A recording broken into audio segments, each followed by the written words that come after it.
공공부문에 적용시키는 것이 바로 공공기관 2단계 정상화 대책의 핵심 내용이 되겠습니다. 아까 저성과자 해고 제도가 공공부문에서는 이진아웃제로 나타납니다. 야구도 삼진아웃인데 여기는 2년 연속 업무 성적이 최하위 등급을 받을 경우 해고를 시키겠다는 것이고요. 성과연봉제, 아까 차별차등임금제를 말씀드렸는데 현행 간부직 시행하고 있는 현실에서 7년 미만 근속자, 최하위 직급 임금이 적으니까 빼고 전체를 적용하겠다는 계획 아니고요. 자, 임금 피크제 마찬가지입니다.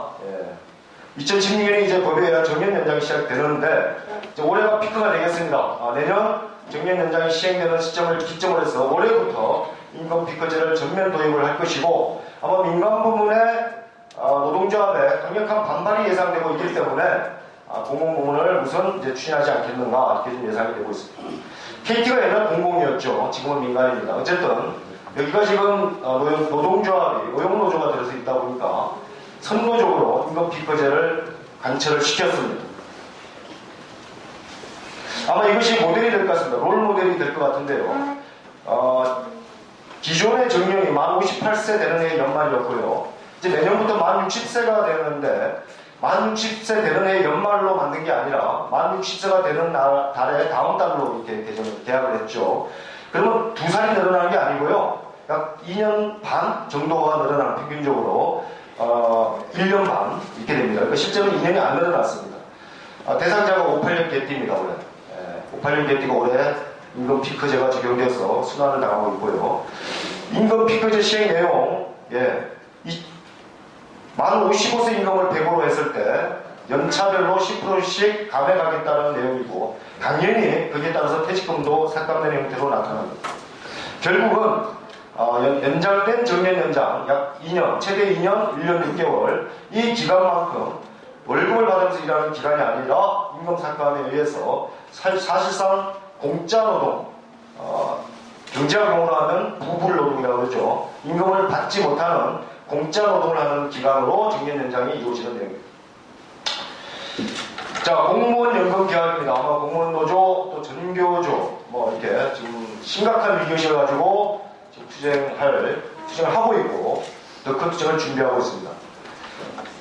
핵심은 지금 공무원들이 연금 개혁에 맞서 싸운다. 우리 민간 부문 노동자들 쉽게 동의되지 않습니다. 국민연금 몇십만 원 받는 현실인데 300만 원, 200만 원 받는 공무원연금 특권 아니냐 이렇게 주장을 하고 있지만 실제로는 공무원연금 개혁이 공무원을 노리는 것일 뿐만 아니라 전 국민을 상대로 한 공적연금을 붕괴시키는 것입니다. 공적연금 붕괴는 곧바로 사적연금을 활성화시키는 정책입니다. 사적연금의 당연한 수요 자본은 재벌 자본입니다. 2007년도 국민연금을 개혁해서 국민연금 수준을 대폭 낮췄습니다. 자, 이제는 자기들이 낮춰놓은 국민연금 개혁을 이유로 공무원이 너무 많이 받는다 해서 공무원연금 개혁을 추진하고 있죠. 이것을 이데올로기로 국민들에게 선동하고 있습니다. 이어서 사학연금 개혁이 추진될 것이고 이렇게 되면 전체적으로 공적연금 체계는 무너지게 됩니다. 그래서 이제는 공적연금으로 노후를 살 수 없는 대한민국의 노인층들은 또 퇴직층들, 정년퇴직 이후의 삶은 각종 이제 보험사를 통해서 사적연금을 통해서 노후 대책을 마련해 나갈 수밖에 없는 이러한 현실에 직면하게 됩니다. 그래서 공적연금 붕괴, 공무원연금 개혁에 맞서서 함께 싸워야 되는 이유입니다. 자, 이 결과입니다. 노동시장이 구조 개혁이 되고 공적연금이 붕괴가 될 경우 대한민국은 평생 불안하고 가난한 나라가 완성이 된다는 겁니다. 자, 20대입니다. 청년 백수와 최저임금 알바, 계약직을 전전해서 불안하고 가난한 청춘 시기를 보내고 30대, 40대가 되었더니 취업은 비정규직이고 취업은 했으나 정규직으로 정리해고의 위협에 놓여있고 정리해고는 잘 피했는데 일반 해고가 저성과자라는 이유로 또다시 위협을 하고 있고 하루하루가 불안불안한 직장생활을 하게 됩니다. 이 나이대가 되면 이제 육아를 하게 되고요. 아이들 교육비가 들어가고 부동산 집값 부담 증가로 생계비는 충분치 않습니다. 50대가 되었더니 이제는 그만 나가라고 합니다. 조기 명퇴, 희망퇴직, 본고사직을 압박을 하고 이제 55세쯤 되었더니 임금 피크제로 월급을 깎자고 합니다. 몸이 아파서 병이 걸리면 이제 가게가 파산이 되겠죠. 60대가 되었는데 국민연금은 용돈이고요. 공무원들도 마찬가지입니다. 반토막이 날 것이고 은퇴는 준비되지 않았습니다. 일자리를 찾았더니 55세 이상 다시 파견 노동자의 일자리밖에 없습니다. 20대에서 60대까지 이루어지던 이 삶의 사이클이 비정규직에서 비정규직으로 끝나고 가난한 삶에서 빈곤한 삶으로 이어지는 이 인생의 사이클이 평생 되풀이 될 수밖에 없는 참혹한 대한민국이 완성이 되면,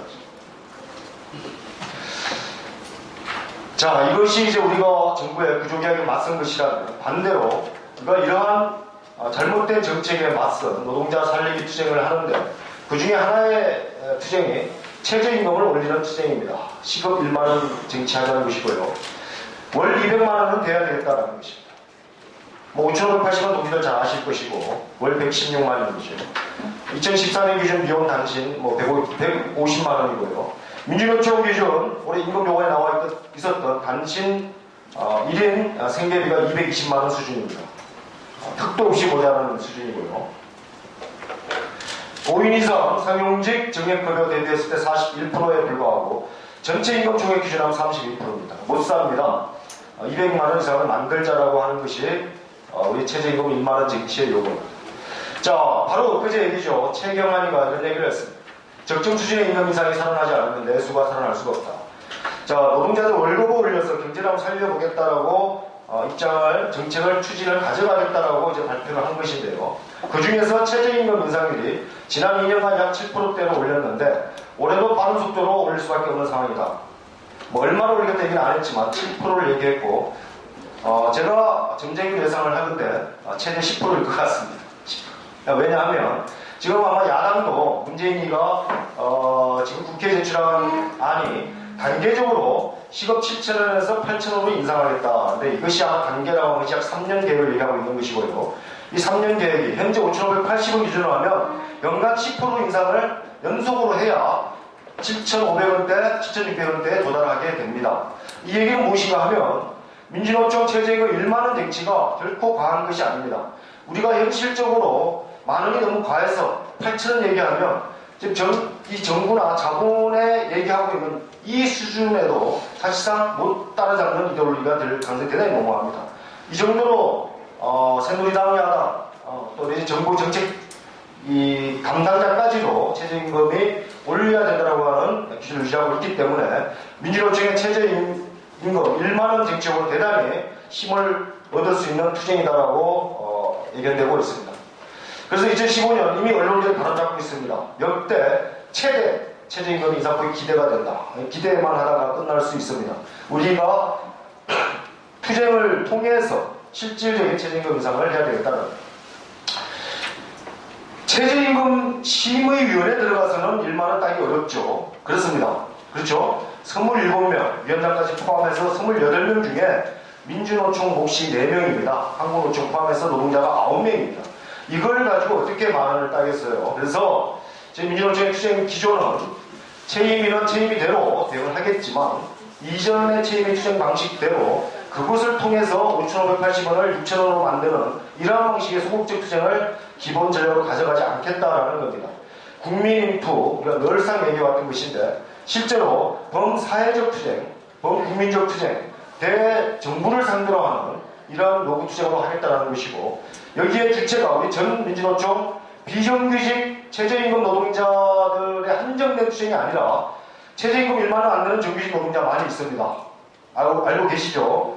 우리 웬만한 완성차의 산야층 노동자의 시급도 마련이 되지 않습니다. 이런 면에서 볼 때 민주노총 전체 조합원과 함께 이 투쟁을 벌여야 된다는 것.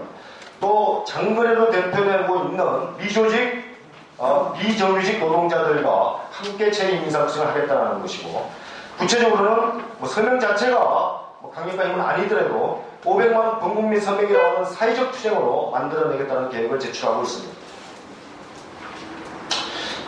조합원들에게는 사실 우리 전 조합원이 최저임금 1만원 사회적 투쟁의 선봉에 서자 서명을 하자는 것이고요.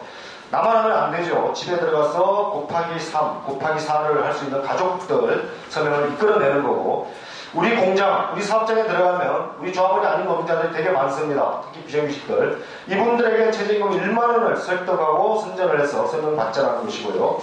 SNS를 통해서 온라인 서명을 할 계획입니다. 자, 저지 투쟁만 해서는 답이 없죠. 우리 민주노총의 촉법 투쟁이 길거리로 나섰을 때 전 국민으로부터 또 많은 직장인들로부터 또 수많은 비조직, 비정규직 노동자들로부터 박수받는 투쟁을 해야 됩니다. 그렇게 하려면 5인 미만 사업장 노동자들에게 근로기준법 전면 적용을 요구하는 노동법 개정 투쟁을 하겠다라는 것입니다. 전체 노동자의 19.1%에 해당이 됩니다. 348만 명이고요. 지금 단시간 근로자인데요. 주 15시간 이하로 일하고 있는 초단시간 노동자가 203만 명인데요. 끊임없이 늘어나고 있습니다. 지금 교육 공무식 공무원 학교 비정규직 동지들이 이 문제 때문에 이제 교육직 정거농성까지 했는데 15시간 이상이 되면 주에 육아교육 퇴직금 비정규직 사용자 제한이 다 적용이 되는데 14시간 50분만 돼도 적용이 안 됩니다. 그래서 10분씩 깎는 거죠. 한 주의 근로시간을 15시간 하는 노동자들을 14시간 30분, 14시간 40분, 14시간 50분으로 만들어서 근로기준법 적용 제외 노동자로 만드는 아주 이러한 파렴치한 짓을 하고 있습니다. 이런 것을 개정을 해야 된다는 겁니다. 민주적인 요구 아닙니다. 1인 이상 모든 사업장에 근로기준법을 적용해라. 초단시간 노동자 근로기준법을 전면 적용하도록 하겠다는 내용이고요. 특고 노동자 아까 말씀드렸습니다. 동료 잘 알고 계실 거라고 보이시고요. 노동 3권을 보장하라는 겁니다. 특수고용 노동자에게. 우리 민주노총의 4대 구제 하나가 노조법 2조인데요. 이것이 핵심 내용은 원청의 사용자 선을 인정하는 것입니다. 구체적으로 노동조합법에 노동조합 및 노동관계 조정법에 이렇게 바꿔내는 겁니다.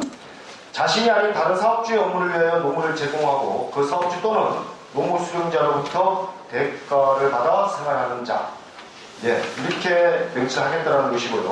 근로계약 체결의 형식적 당사자가 아니더라도 당해 노동조합의 상대방들의 지위를 인정할 수 있거나 근로자의 근로조건에 대하여 실질적인 지배력 또는 영향력이 있는 자로 사용자를 본다. 진짜 사장이 나와라. 즉 간접고용 노동자들이 요구하고 있는 이 내용을 실제 법에 명시해서 원청 사용자성을 인정하라는 것입니다. 자, 앞서 말씀드렸던 저지투쟁과 직수투쟁 이 두 가지 지원해고 낮은 임금, 비정규직 양산 정책을 폐기하고 공무원연금 계약을 저지시키고 최저임금 1만원 정치와 근로기준법 전면 적용 및 노조법 2조 개정을 통해서 모든 노동자의 노동기본권을 보장하라고 하는 헌법 개정 투쟁을 합쳐서 이 4대 요구를 가진 2015년 촉법투쟁을 선언을 했습니다. 자, 저들의 노림수를 알아야 우리 투쟁이 승리할 수 있을 것 같습니다. 그냥 우리가 밀어붙이는 대로 저들이 물러서지는 않을 것 같습니다. 가장 큰 이데올로기가 노노 간의 분열일 것입니다. 우리가 늘상 그래왔지만 정규직과 비정규직 노동자 간의 분열이고 이미 그 시작되었죠. 정규직 과보론을 앞세워서 마치 비정규직의 이 처참한 현실이 정규직이 과보되어 있는 것처럼 이런 이데올로기가 모든 언론을 통해서 계속 조장되고 있습니다. 결과적으로 정규직 고립을 유도하고 있는 것이고 이것을 우리가 돌파해 나가기 위해서는 비정규직과 정규직이 두 번 함께 싸워내지 않으면 안 됩니다. 공공과 민간을 분열시키는 그래서 지금 공무원들이 연금계약에 맞서 싸우는 이러한 투쟁을 고립 무언으로 만들려고 하는 이러한 분열 정책을 계속 진행하고 있습니다. 공무원연금이 국민연금에 비해서 특권이다, 특혜다라는 이데올로기죠. 또 전체적인 노노 분열을 통해서 하향 평준화를 노립니다. 비정규직화로 하향시키고 전체적으로 임금 삭감을 통해서 낮은 임금으로 하향 평준화시키고 연금 수준을 낮추고 해고가 자유로운 구조로 하향 평준화를 노리겠다는 것입니다.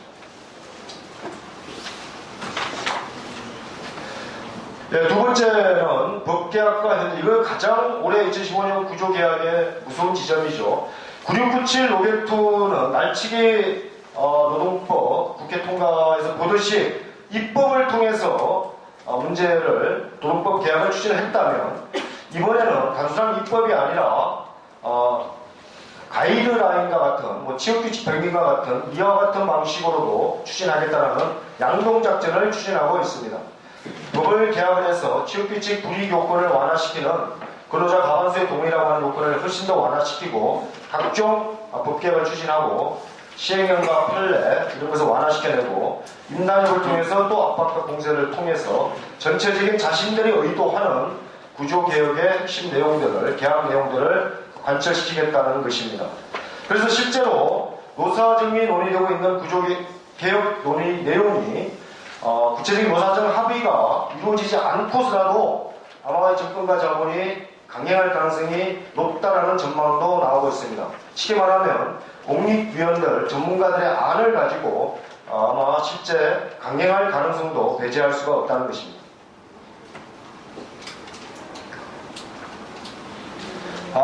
그렇죠. 전쟁의 기본은 약한 고리부터 치는 것입니다. 일단 여론전에 아마 선점을 할 계획, 선점을 여론에 있어서 선점하려고 하는 논의 공세가 대단히 강화될 것입니다. 저들이 얘기하는 구조개혁과 구조개혁을 추진하는데 우리는 그 개혁을 반대하는 대단히 보수적이고 수구적인 세력, 자신의 기득권을 지키려고 하는 세력으로 몰아붙이고 민주노총의 일부 대공장 상층에 있는 노동자들의 이익을 지키는 세력, 아마 이러한 프레임을 가지고 공세를 취할 것 같습니다. 여기에 맞서는 우리가 프레임 전쟁을 해야 된다는 것이고요. 공공기관과 사무직 화이트칼라, 사무금융 여러 가지 동지들이 계신데 약한 고리죠.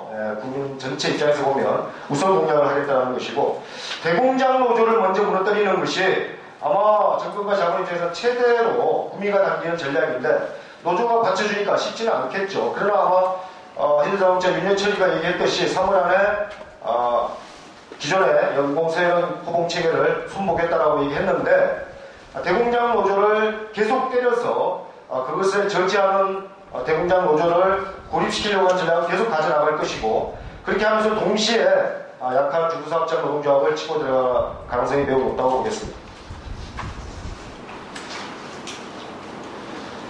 2015년에 시기의 특징이 있습니다. 내년부터는 선거, 총선, 그리고 그 다음에 이제 대선, 이런 것이 이어지는 선거가 있는데 2015년에 박근혜 남은임기 중에 전국 규모의 선거가 없는 유일한 이런 시기에 정치권이, 정부가 국민의 눈치를 보지 않고 선거의 눈치를 보지 않고 자신의 정책을 관철시킬 수 있는 아마 가장 포기라고 판단할 것으로 봅니다. 특히 상반기 중에 이미 결판되겠다는 청와대의 입장이 발표되어 있고 박근혜의 사실상 지침에 가까운 기간이 전달이 되었습니다.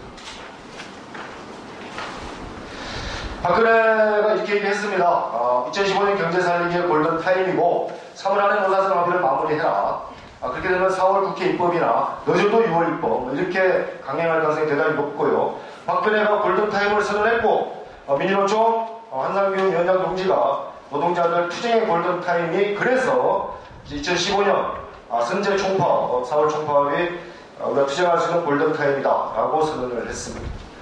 정말로 우리가 피할 수 없고 피해가서는 안 되는 2015년 정세에 있어서 정권과 자본을 한 축으로 하고 또 우리 노동자들 중에서 싸울 수 있는 조직은 민주노총밖에 없고 전 사회적으로 봐도 지금 민주노총 외에는 달리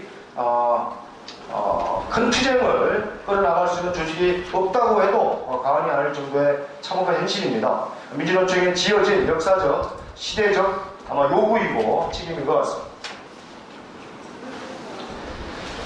자, 민주노총의 총파업 투쟁은 그렇습니다. 지금까지 설명드렸듯이 따로따로 싸우지 않겠다는 것입니다. 정규직, 비정규직, 공공민간 함께 싸우자는 것이고요.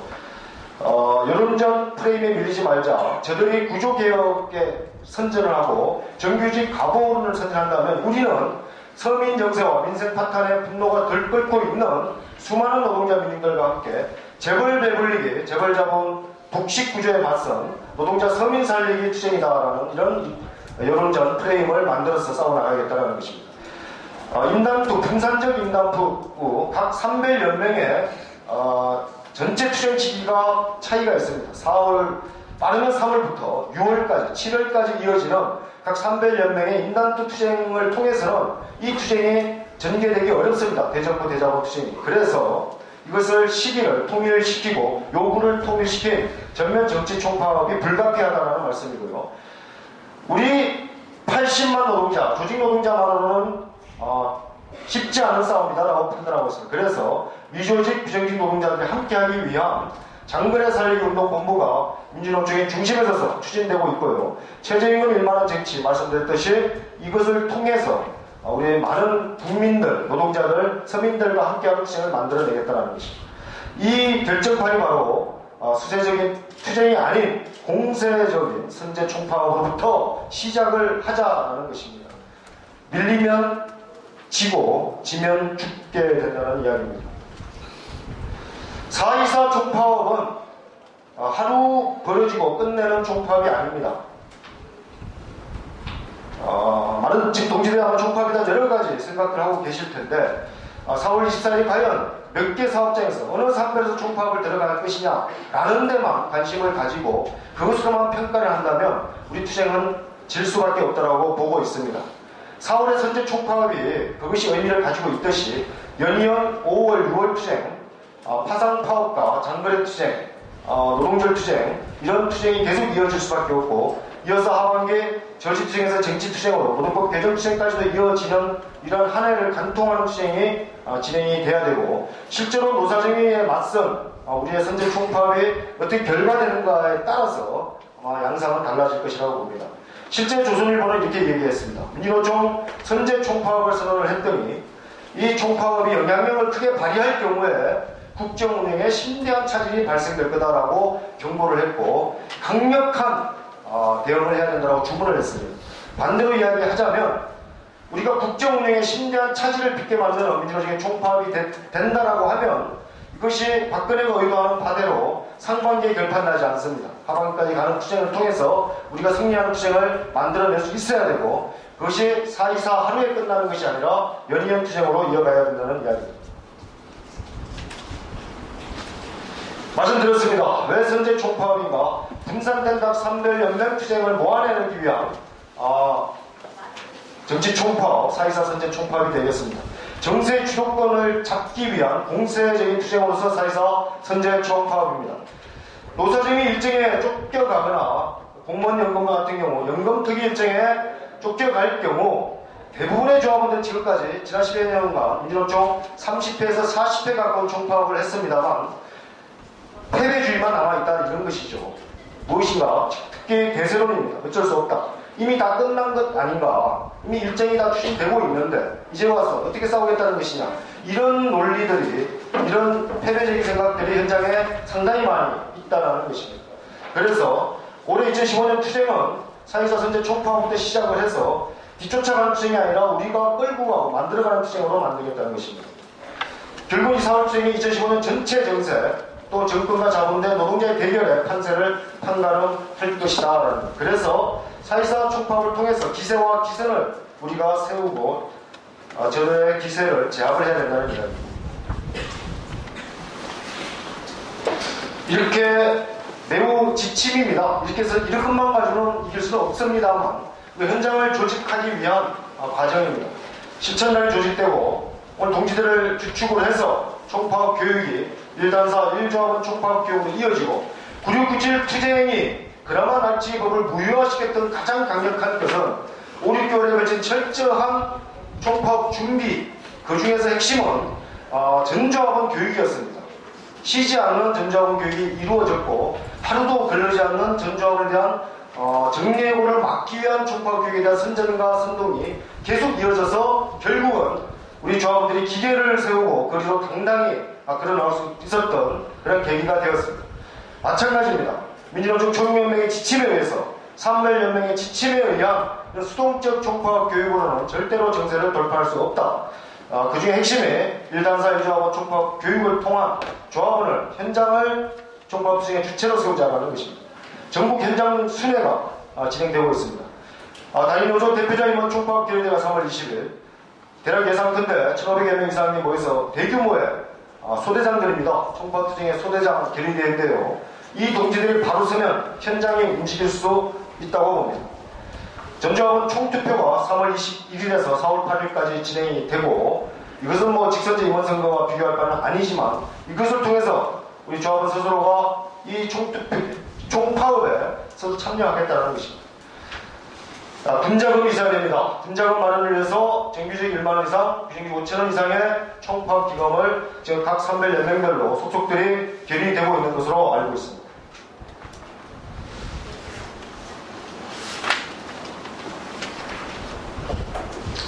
자, 사회적 총파업 이렇게 만들자는 겁니다. 최대 규모 총파업을 만들어내자. 최대한 많이 멈춰서야 된다. 그렇습니다.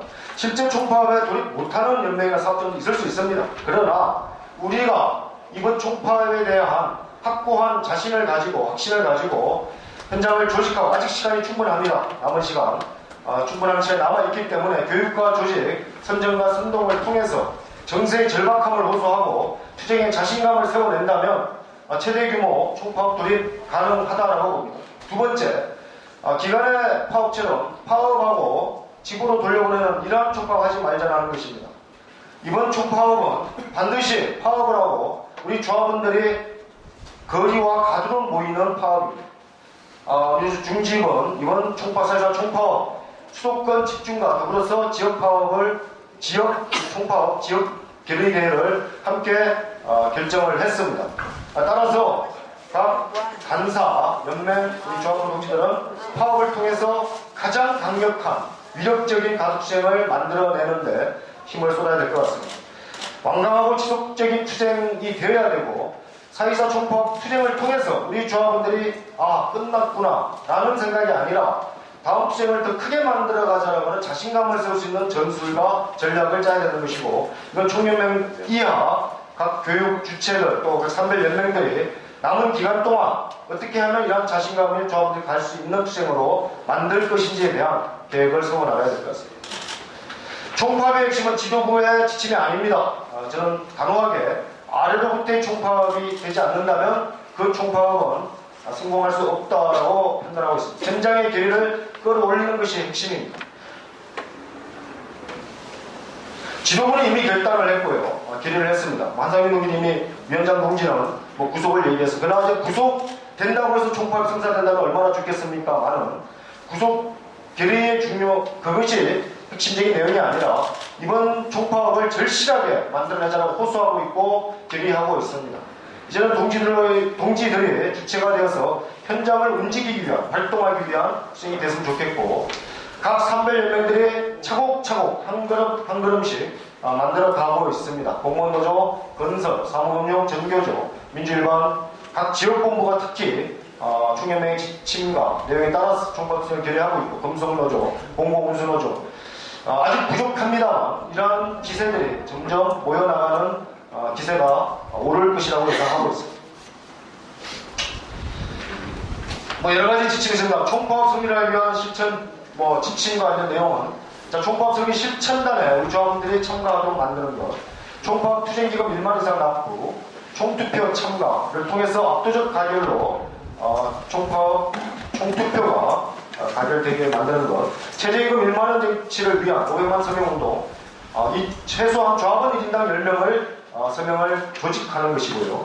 출투와 같은 현장 선전, 선동에 스스로 참여하는 것, 대시민 선전 홍보활동, 우리만의 고립된 투쟁이 아니기 위해서 참여하는 것, SNS를 통해서 민주주의 총파업 요구를 확산시키고 유통시키는 것, 사회사 총파업 투쟁 결의대회에 반드시 참가하는 것, 아마 이와 같은 내용이 우리 조합원들에게 명확하게 주시되고 자신의 실천 지침으로 받도록 하는 것이 아마 교육의 최종적인 목표가 아닐까 이렇게 생각을 합니다.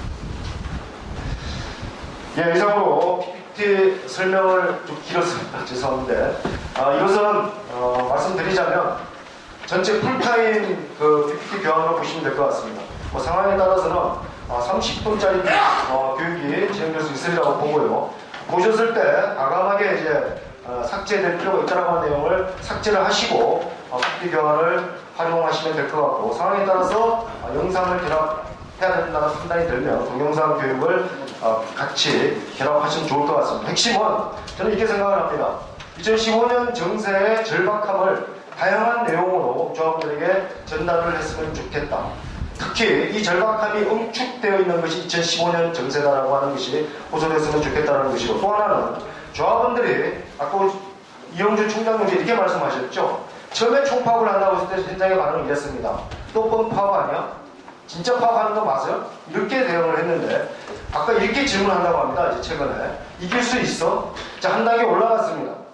총파업을 할지 안 할지조차도 믿지 않았는데 그럼 하긴 해볼 텐데 진짜 이길 수는 있는 거냐라는 것을 올라갔다는 거죠. 이제 다음 단계로 조합원들 현장을 끌어올려내는 이러한 교육이 되었으면 좋겠다. 그렇게 하려면 우리 조합원들이 싸우면 이길 수 있다는 자신감을 씌워주는 내용으로 교육이 진행되었으면 좋겠다는